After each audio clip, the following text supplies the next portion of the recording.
They built walls to keep foreigners out. Now they build firewalls, checkpoints, and bans to keep their own people in. So what exactly is happening inside China, where freedom of movement, once a basic right, has turned into a state-controlled privilege? Why is the Communist Party terrified of its own citizens leaving? Before we dive into the commentary, please like and subscribe to Worldview Today, so you won't miss our unique takes on global current affairs. At nearly every airport in China, from Beijing to Shanghai, terminals lie dormant. Restaurants remain shuttered. Departure boards are sparse. What once teemed with travelers is now eerily silent. But the quiet isn't peace, it's panic beneath the surface. In 2025, it's become harder than ever for Chinese citizens to leave their country, not because of a new global pandemic, but because of deliberate internal policy. The Chinese Communist Party, fearing a mass exodus of both disillusioned citizens and defecting officials, has tightened its grip on the nation's borders to unprecedented levels. Passport services have been suspended in multiple regions, including Fujian, Jiangxi, and Hunan. Even citizens with valid visas and plane tickets are finding themselves blocked at the last minute. Some are interrogated for hours. Others have their phones scanned for evidence of intent screenshots, travel itineraries, even shopping lists. In one chilling case, a woman attempting to fly to Thailand was detained in a private room for over an hour and interrogated simply for choosing that destination. Border officers now ask personal questions not typically within their jurisdiction. Why are you traveling? Who invited you? Let me see your messages. The digital search includes every photo, chat, and cloud storage file on your device. Even foreigners visiting China are not exempt. The State Security Ministry now reserves the right to search any electronic device on entry or exit. This is no longer rumor or scattered enforcement. This is codified law, formalized in April 2024 for the Communist Party. This isn't just about migration, it's about control. And more specifically, it's about controlling the narrative. Chen Daoyin, an independent political scholar, explained that Beijing is particularly wary of people with foreign contacts, activists, NGO workers, religious groups, and defectors. The fear is not simply ideological, it's operational. If insiders with access to state secrets or insider knowledge escape, they may become assets for foreign intelligence agencies like the CIA. In fact, on June 6, 2024, South China Morning Post confirmed that new internal orders have expanded the travel restrictions to include nearly all government employees, university officials, state-owned enterprise staff, and even hospital administrators. So what sparked this sudden shift? It was, ironically, a quiet revolt, not through mass protests or uprisings, but through migration. Chinese citizens have begun voting with their feet, using overland routes through Central and South America to reach the U.S. border. In fiscal year 2023 alone, over 24,000 Chinese nationals illegally entered the United States. That's a 15-fold increase from the year prior, and many of them were not poor or desperate. They were educated professionals, engineers, teachers, business owners, people who once had status, but felt suffocated by the system. When Donald Trump returned to office in early 2024 and began enforcing stricter immigration policies, Chinese migrants shifted their path to Europe instead. But even that may not be enough to stop the trend. According to the United Nations High Commissioner for Refugees, more than 1 million Chinese nationals have sought asylum since Xi Jinping came to power. That's not counting legal immigration. That's asylum seekers, people escaping persecution, not just poverty. Yet at the heart of the crackdown lies a paradox. The more the regime tightens control, the more it exposes its fear. And fear, in this context, is contagious. Inside China, the economy is in freefall. Video footage from Beijing Capital Airport and Shanghai Pudong shows terminals that resemble ghost towns. High-end malls, once glittering symbols of the China dream, now hang for rent signs in their windows. From the tech hubs of Shenzhen to the government districts of Hangzhou, millions have disappeared. Not in the literal sense, but in purchasing power, in visibility, in participation. One viral comment captured the mood perfectly. In cities, people don't eat out anymore, they cook at home. But farmers say nobody's buying vegetables. And delivery apps report massive order drops. So where did everyone go? This silence isn't just social, it's fiscal. In April 2025, China's three major state-owned airlines, Air China, China Eastern, and China Southern, reported severe first-quarter losses for the the 5th consecutive year. Meanwhile, consumer spending in megacities has nosedived. Beijing's retail sales in March dropped by nearly 10% year over year. Shanghai's figures were even worse, with a 14% decline. And in rural counties, or Tier 2 and Tier 3 cities, the numbers are not just bad, they're unrecoverable. What caused this spiral? The answer lies in layers. First, the real estate bubble. According to the Wall Street Journal, China's property crisis has erased an estimated $18,000 billion in wealth, more than the damage caused by the 2008 subprime mortgage crisis in the U.S. Then came the layoffs. Industries from tech to finance have slashed wages and terminated staff. An entire generation of youth well-educated, digitally native now sits idle, disillusioned, and angry. To maintain control, the party must maintain order. And to maintain order, it needs money. But money is disappearing, and not just from households. Nearly 200 small and medium-sized banks were liquidated in 2024 alone. That number exceeds the total from the previous 3 years combined. Meanwhile, over 48 semiconductor companies on China's A-share stock market reported declining net profits in Q1 2025.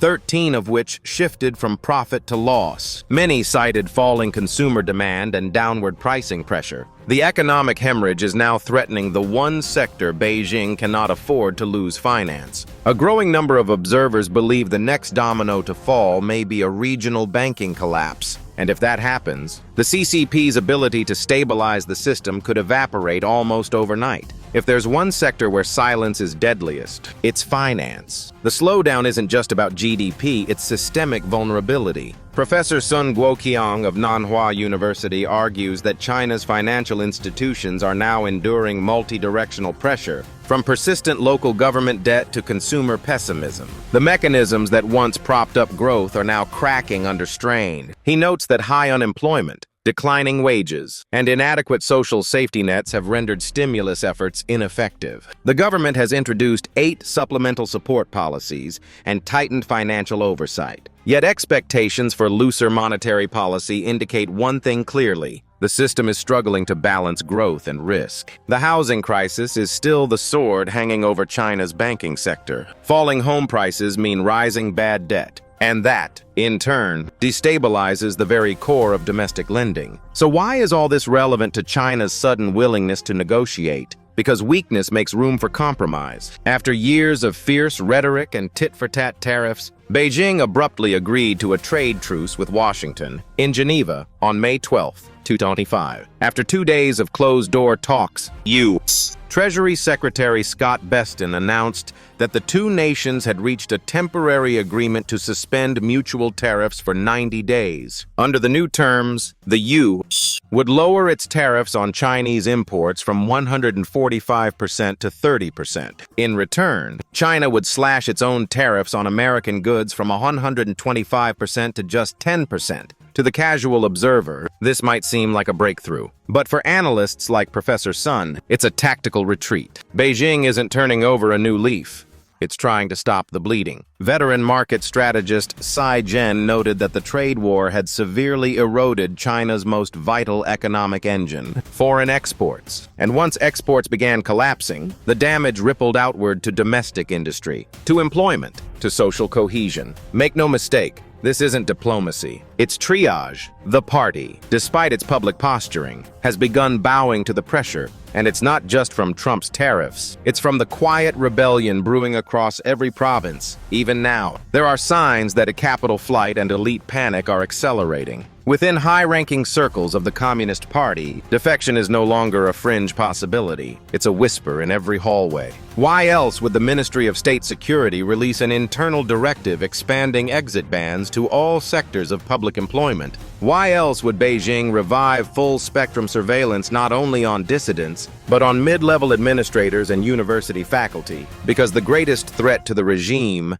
might be coming from within. The United States, sensing this instability, has moved with calculated force. On May 0th, 25, the U.S. House of Representatives unanimously passed the Falun Gong Protection Act, a landmark bill that legally empowers the federal government to punish Chinese individuals and entities involved in the forced organ harvesting of Falun Gong practitioners. The timing was no accident. May 13th marks World Falun Dafa Day, commemorating 33 years since the spiritual practice was introduced to the public. While previous congressional resolutions condemned the CCP's abuses symbolically, this new law carries real consequences. Proposed by Republican Representative Scott Perry, the bill authorizes targeted sanctions, asset freezes, visa bans, academic and medical blacklists. If enacted, anyone linked to China's organ trafficking regime could be arrested, tried, and punished under federal law. According to attorney Ye Ning in New York, the bill reflects a broader moral consensus among Americans. It's not just policy, it's conscience,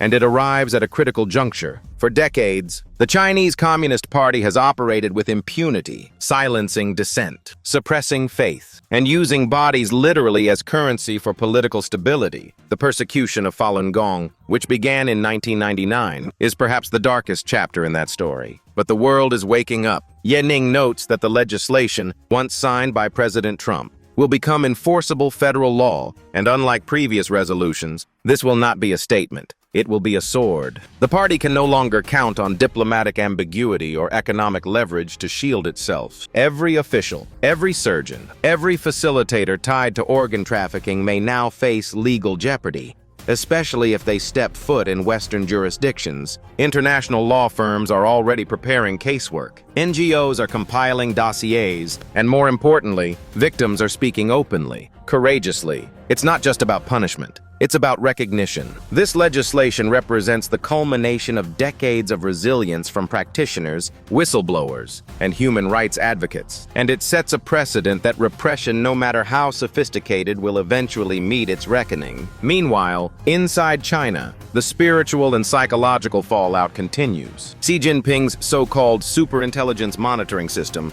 initially designed to control dissent, is now being used to monitor the very cadres who uphold the system. Paranoia has become institutionalized. Defection is now equated with betrayal, not just of party, but of country. Scholar Liu Bongyuan in Australia argues that most current CCP officials are dual-faced, obedient in public, skeptical in private. When the system starts watching its own architects, the countdown begins. He warns that all conditions for major political upheaval in China have converged. The only missing element is a trigger. So as silence spreads across China's airports, malls, and ministries, we must ask, is this the calm before a storm, or the sound of a regime collapsing under its own weight? If you value this perspective, consider subscribing to Worldview today and sharing it with someone who still believes in critical thinking. The question is no longer if China's internal crisis will affect the world. The question is how fast and how deep.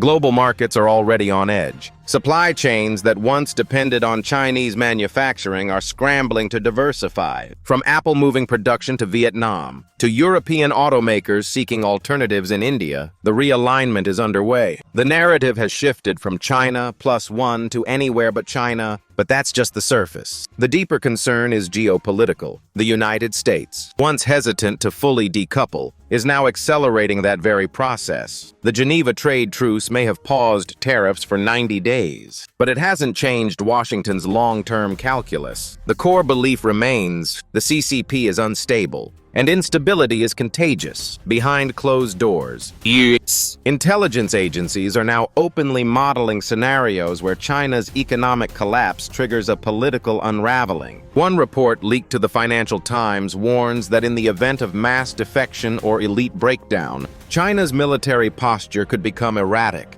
especially in sensitive areas like the Taiwan Strait or the South China Sea. In simpler terms, a cornered regime is a dangerous one. And that brings us to the regional fallout. Japan has already doubled its defense spending. South Korea, once content to sit on the sidelines, is now pursuing strategic missile upgrades. Australia, in cooperation with the AUKUS alliance, is preparing for a contingency scenario involving large-scale instability north of the equator. Southeast Asia, once caught in China's economic orbit, is pivoting too. Vietnam has deepened defense cooperation with the U.S. Philippines has reopened bases for joint drills. Indonesia is quietly reassessing its Belt and Road projects, many of which now lie abandoned. Then there's Europe. Germany, once China's top trading partner, has cut back drastically on industrial dependencies. The EU's de-risking strategy, announced in mid-2024, is now the bloc's central economic doctrine. The European Parliament is also considering a resolution echoing the U.S. Falun Gong Protection Act, citing ethical concerns over China's organ trade and surveillance exports. Meanwhile, refugee corridors are expanding. In 2025 alone, the EU has seen a 60% uptick in asylum applications from Chinese nationals. Many are former academics, journalists, or mid-level government workers, people who fled not because of war, but because of silence, fear, and a regime that no longer tolerates ambiguity. Their stories are reshaping how democracies think about China, not as a rival, but as a crisis. That shift is perhaps most visible in public sentiment. In Canada, public trust in Chinese investments has cratered. In the UK, bipartisan MPs are calling for stricter scrutiny of Confucius institutes. Even in Africa, long seen as a sphere of Chinese influence, there's a quiet reckoning. Countries like Kenya and Zambia are defaulting on Belt and Road loans, citing lack of transparency and broken promises. But the most consequential shift may be psychological. For decades, China projected strength, discipline, certainty. It sold the world an image of order. Now, that illusion is cracking, and nations are adjusting their posture accordingly. Multinationals are no longer planning with 5-year China strategies. They're planning for 5-year exits. Think tanks are no longer asking how to integrate China into global governance. They're asking how to contain the fallout when it breaks apart. And investors, they're fleeing. Foreign direct investment in China has dropped to its lowest levels since 1993. At the same time, capital inflows into India, Vietnam, and Mexico are reaching record highs. The world is repositioning itself, not for conflict with a rising China,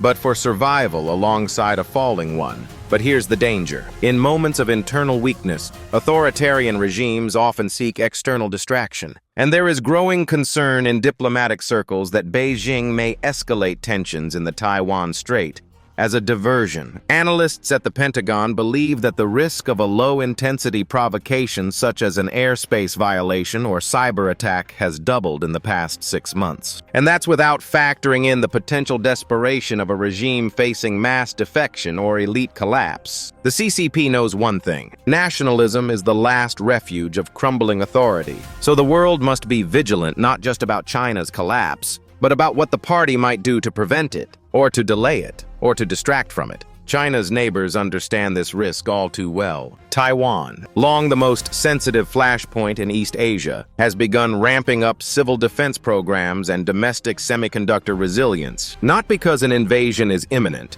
but because accidental escalation is now plausible. A misinterpreted maneuver, a cyber provocation, a domestic political crisis redirected outward, any of these could spark a wider conflict. The United States, for its part, is reconfiguring both military and diplomatic assets in the Indo-Pacific. Joint exercises with the Philippines and Japan are more frequent, while logistics bases in Guam and Australia are being expanded. But even as the Pentagon prepares for potential conflict, the State Department is racing to manage fallout from China's silent implosion. There's no template for what happens when a nuclear-armed, economically integrated superpower begins to disintegrate gradually. Then suddenly, the collapse of the Soviet Union offers historical echoes, but China is a different beast. Larger, more centralized, and deeply embedded into global trade. Its failure would not just destabilize its borders.